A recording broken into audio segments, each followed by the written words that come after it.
Unveiling Thermal Overload, a guide to understanding the phrase.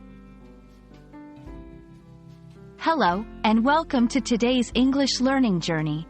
Today, we'll be exploring the phrase, thermal overload. If you've ever stumbled upon this term and pondered its meaning, you're in the right place. We're going to break it down, explore its use in different contexts, and ensure you can confidently use the phrase in your conversations. Let's dive into the world of thermal overload. Thermal overload is a term often used in technical and industrial contexts. It refers to a situation where a device, system, or component becomes excessively hot, surpassing its designed temperature limits. This can lead to the device malfunctioning or even being damaged. Understanding thermal, related to heat, and overload, excessive load or burden, separately can help grasp the meaning of the phrase more intuitively. Industrial settings. In factories and plants, machines often have thermal overload protection systems. These systems prevent machines from overheating and ensure safety and longevity.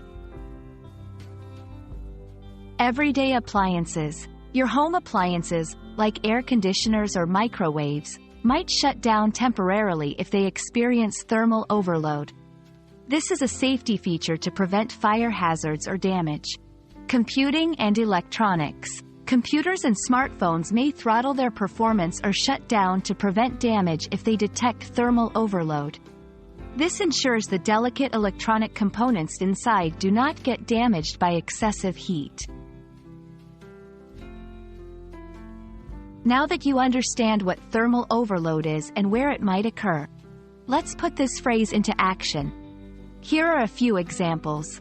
1. The engineer installed a new circuit breaker to protect the system from thermal overload. 2. During the heat wave, many air conditioning units failed due to thermal overload. 3. It's important to clean your computer's cooling system regularly to prevent thermal overload. And that wraps up our exploration of thermal overload. Remember, it's a phrase deeply rooted in technical contexts, primarily dealing with the safety and functionality of devices and systems in the face of excessive heat. We hope this video has illuminated the term for you and you feel more confident in understanding and using it. Thank you for joining us, and we look forward to seeing you in our next English learning adventure.